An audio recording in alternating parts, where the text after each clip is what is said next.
Welcome to another episode of Inside Sports with Rashad Mitchell, episode number 57, live on Facebook, YouTube, and Twitter.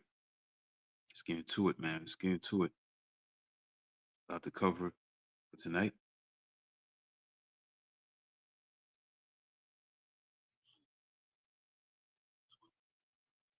Let's just get into Oklahoma City. Congrats to the Oklahoma City Thunder. They finally won the championship for that city of Oklahoma City.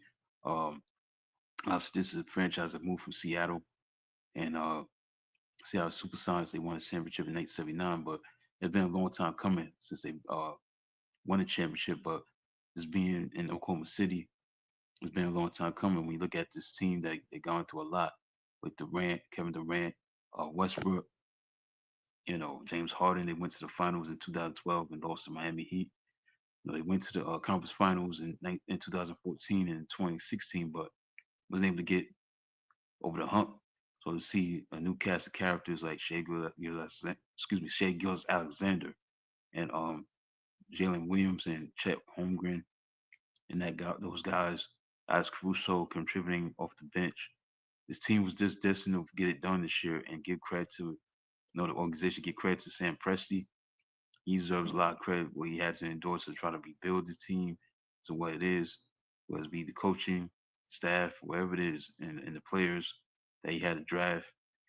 Trades, it's not easy, but he stuck with the course and stayed the course, and now they're champions of the NBA. And they're a young team. They got a lot going for them. So see if they continue to do that moving forward in years to come. Can it be a dynasty? Only time will tell. But you know they are the kings of the hill in the NBA. We'll see what happens. There's not been a repeat champion in the NBA since 2018 when Golden State did it and had Kevin Durant. So this is a sweet championship for Oklahoma City because they did it without Kevin Durant. They did it without Russell Westbrook. They did it without James Harden. They did it without them. They did something that those three guys never did at Oklahoma City, and that's win a championship for that city. So for them to do it with an MVP and Shea Alexander is very refreshing. This is not a team that you cannot dislike. This is a team that they play for each other. They have a team first mentality. They're not cocky. They're not arrogant. They're not flashy, but just to get the job done. They fundamentally sound. Shea Alexander is not a guy that's going to be a flashy guy, but he's fundamentally sound. He has an inside game. He has a mid-range game. Don't put so much emphasis on the three-point shot. But they was able to win Game 7, 103-91. Obviously, Indiana had a great season. Obviously, the injury to Tyrese Halliburton hurt them. Could have been a different story. Now, he got off to a great start when he hit those three-point shots. Thinking that he was going to probably have a big game before he got unfortunately hurt towards Achilles. So who knows what the outcome would have been if he would stay healthy. But he didn't stay healthy. And give credit to Indiana, man. They fought hard this year. They had a great run. They were very, very impressive with how they played the game. They gave a lot of thrills to the fans, casual fans, especially the Indiana fans. But it's OKC's year. Give them credit. Give credit where it's due. They deserve to win a championship. And now, who's gonna knock off OKC? That's all that matters now. They're the kings of the hill. Um, Everything's good in Oklahoma City. Um, that's what it comes down to, as far as that's concerned.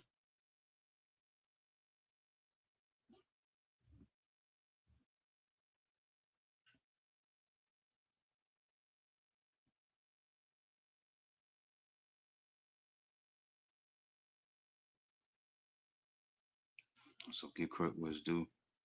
They're on back. They're on top of the NBA world. OKC Thunder. They deserve to be where they at. 103-91 was the final score. They won 7 games.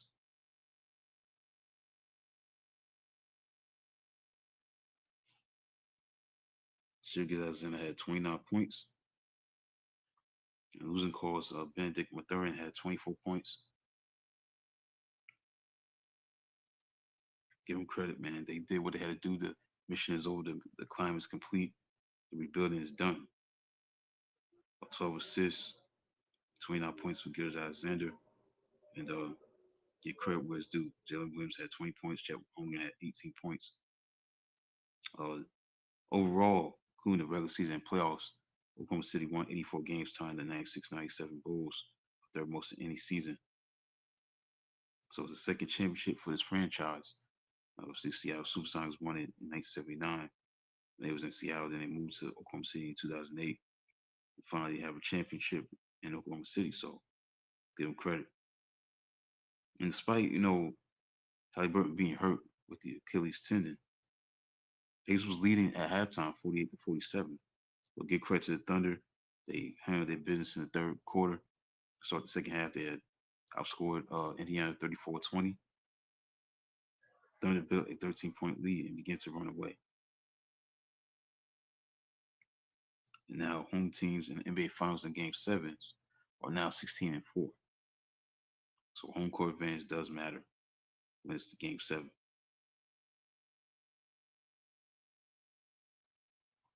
Also, the Thunder are the ninth franchise to win a championship in NBA Commissioners Adam Silver's 12 seasons. His predecessor David Stern saw 8 franchises win in his 30 seasons as commissioner. Also, the Thunder are the youngest team to win the title in nearly a half a century. So, again, the best is yet to come with this team. See if they can have a dynastic run because the youth. We'll see what happens. Another thing that stands out to me is Gilles Alexander uncharacteristically took 12 3-point shots, using that's not his game. But he was able to only make 2 3-point shots. But again, they're the champions. Give them credit. All right, let's move on to NBA news. There's some trades that took place. Start with Kevin Durant. He's now a Houston Rocket. I think it's a good move. Obviously, they're trying to do all they can to uh, make it happen. Try to make that move to get a guy that can score instead of buying somebody else. They need to make this move now. Durant still has it, even though he's up there in age, but he still put up a lot of points. So they traded Jalen Green to Phoenix. So now he's going to be teaming up with Devin Booker, have a great young dynamic backcourt. So it works out for both teams on paper. So we're going to see what they do overall, regular season, obviously. So that was a lot of buzz with that. Kevin Durant, great player. He's yet great player as he is, being traded for Jalen Green and Dylan Brooks, the 10th pick in this year's draft, for our second round pick. So that took place on the 22nd. Another thing that's interesting is that according to Anscape's Mark Spears, he reported on NBA Today that Kevin Durant wanted to go to the New York Knicks, but the Knicks wasn't interested. They weren't interested. He didn't want to bring him in. Going to Spears, he said the Knicks have no interest in bringing him in. I think these three choices: the Miami Heat, San Antonio Spurs, Houston Rockets, are by default. He definitely doesn't want to go to Minnesota. But I think there's some fear from him. They're hoping there's going to be some respect at Kevin's age to give him what he wants. So that's interesting. He wanted to go to the Knicks, but Knicks weren't interested. Other trades that took place, other moves rather, was the Boston Celtics traded Drew Holiday to the Portland Trailblazers in exchange for Anthony Simons and 2 future second round picks. So the deal gives Boston 40 million in tax savings for the 2025-2026 season and bring the team to 18 million above the second apron. Chris Middleton, the Washington Wizards three-time All NBA, All-Star NBA All-Star, picked up his 33.3 million player option for the 2025-2026 season. Then you had another trade. The New Orleans Pelicans traded C.J. McCollum, center Kelly Olynyk, and a future second round pick to the Washington Wizards for guard Jordan Poole, wing Sadiq Bey, the number 40 pick in this year's draft that's going on right now. But the thing about it is that C.J. McCollum getting traded was strange. It's a strange trade because again, this is a business. You can't control where you get traded, but Jordan Poole going to the Pelicans is an interesting thing. This is no strange trades to me. CJ McCollum been around for a long time, but it's a business. Also, Boston Celtics, Atlanta Hawks, Brooklyn Nets. They sent Kristaps Porzingis and a second round pick to the Hawks for Terrence Mann and Atlanta's number 22 pick for the 2025 to the Nets and Georgia's Niang and a second round to the Celtics. Kyrie Irving declined his 43 million player option. He intends to sign a 3-year, 119 million contract with the franchise.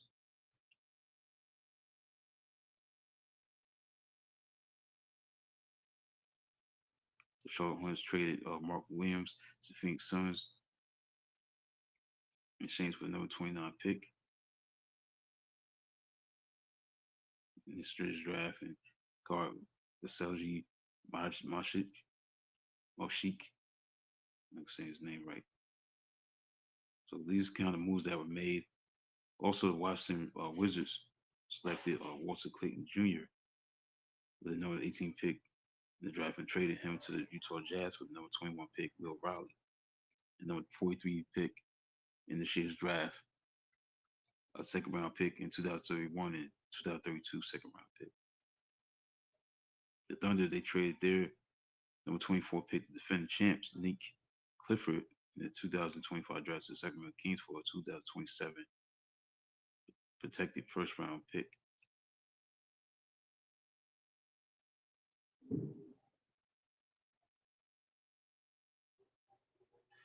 Also, Austin Reeves, the Lakers guard, has turned down a 4-year, $89.2 million extension.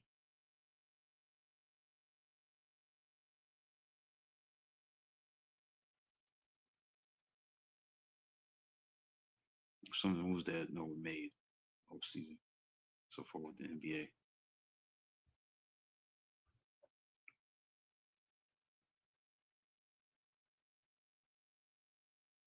But let's get into this draft, man. The draft was last night. I watched some of the draft myself, but I mean the big story, obviously. Cooper Flag obviously is a Dallas Maverick, so there's no surprise with that. So let's recap this draft from last night to now. So we're gonna start with the first round. Cooper Flag went to Duke. From Duke, went to Dallas Mavericks. Dylan Harper from Rutgers. He went to San Antonio Spurs.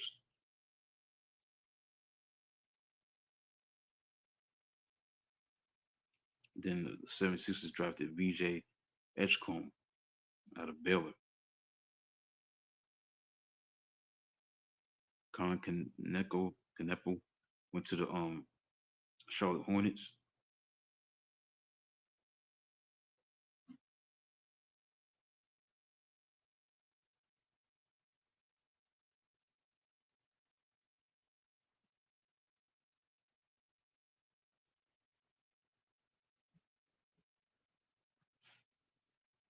Yeah, Charlotte Hornets. Jeff Colin Kneppel. Ace Bailey from Rutgers went to Utah. Trey Johnson went to Washington.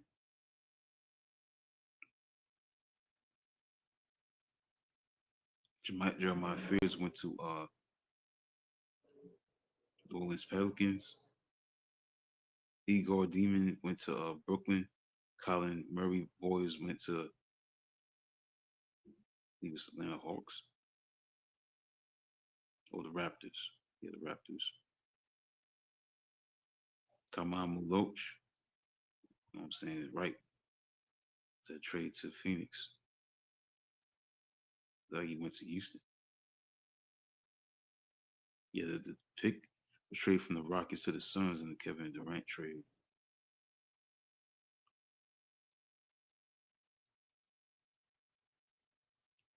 Cedric Howard went to Portland. Noah Isingi from France went to the Bulls. Some of these guys I'm not familiar with. Obviously, Walter Clayton Jr. I'm familiar with him with Florida. That's the thing about the college game, man. You just can't recognize certain players. I remember Jace Richardson. He's going to Orlando.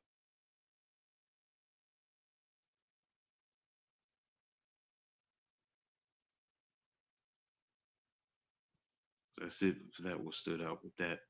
Well, second round is going on right now. See who's drafted so far. Round two. That's notable guys. Sion James from Duke. He got drafted by the Hornets. So it's ongoing right now.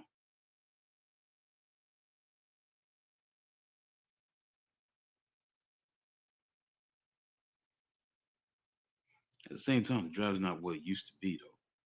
You know what I'm saying? Like, the players, stay in school. You're familiar with some of these players. Some of these players I'm not familiar with. Some are, some not familiar with, but it is what it is.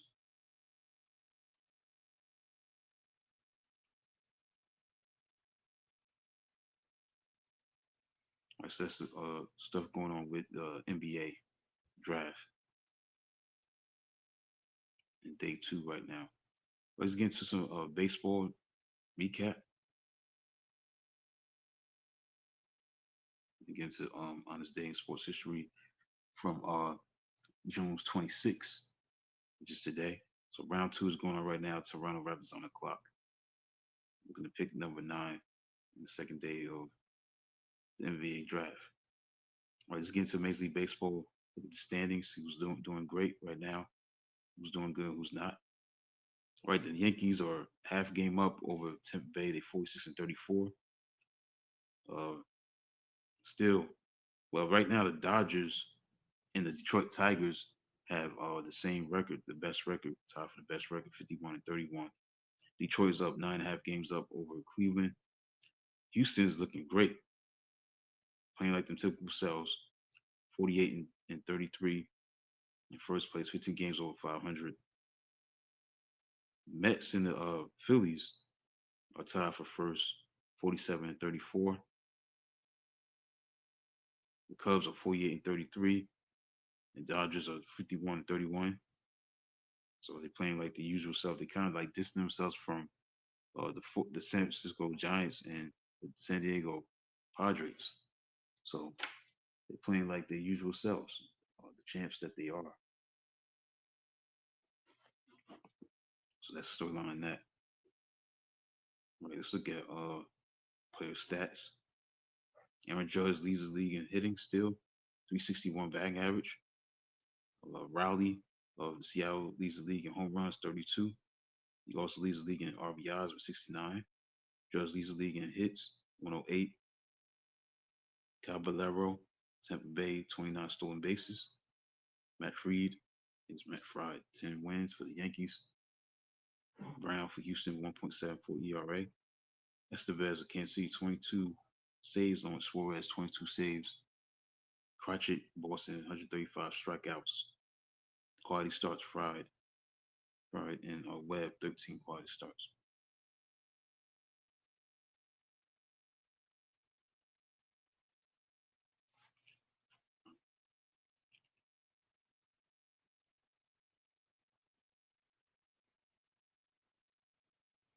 For his batting average for team stats, the Dodgers are number one at batting average 265, 127 home runs for the Dodgers, 441 RBIs for the Dodgers. That's number one.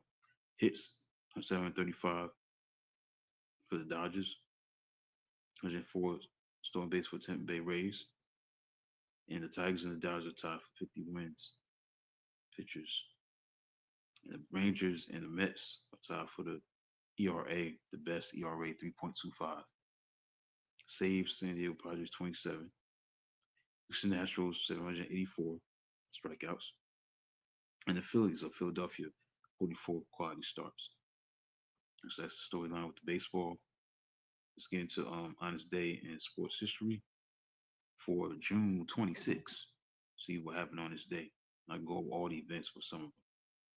Okay, we're gonna start with 1916, June 26th. Cleveland Indians experiment with numbers on jerseys in the game against Chicago. First time Major League Baseball identified by numbers corresponding to those on a scorecard.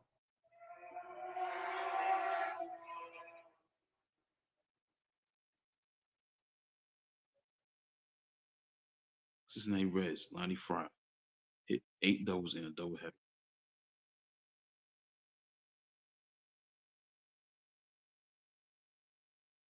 Johansson knocked out Wood Patterson 7 times in the third round, New York City to win the World Heavyweight Boxing title. Boston Red Sox Earl Wilson pitched a no-hitter against LA Angels in 2-0 win. 1970, Frank Robinson hit two grand slams as Baltimore Warriors beat the Washington Senators 12-2.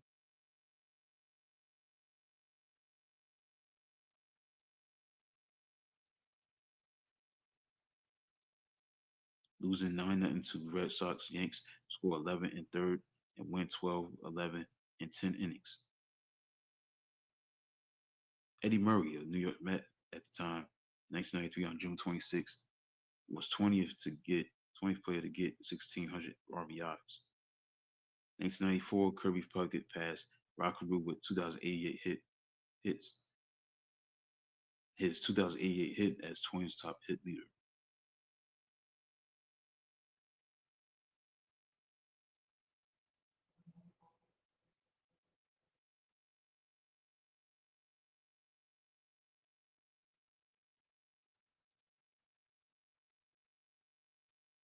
So that's basically it. So my time is up. Be back next week. It's the final episode in the month of June. Inside Sports with Rashad Mitchell will be episode 58 next week on July 3rd. Look forward to doing that. So check out the latest article on e52sports.com. Got some good article, good content on there. Check that out. Get a chance. So that's basically it. And look out for the next article that's coming soon on that website, e52asports.com. So that's it for tonight, man. Be back for July. The next episode, a brand new episode. Look forward to that.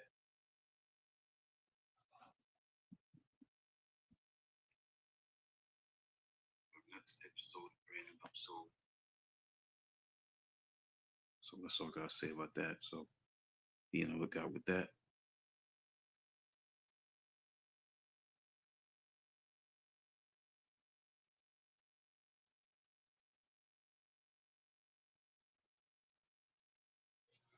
So that's it, man. Thanks for tuning in. Be back next week for episode number 58 of Inside Sports with Rashad Mitchell that comes out every single Thursday after 8:30, and break down what's going on in world sports. Stream live on Facebook, YouTube, and Twitter. Facebook, YouTube, and Twitter. That's where the show is going to be on. Streams live on Facebook, YouTube, and Twitter. Until then, talk to you next time, next Thursday night in the month of July. It's live on Elevator 52A Sports and Lifestyles. Inside Sports with Rashad Mitchell. Talk to you next week.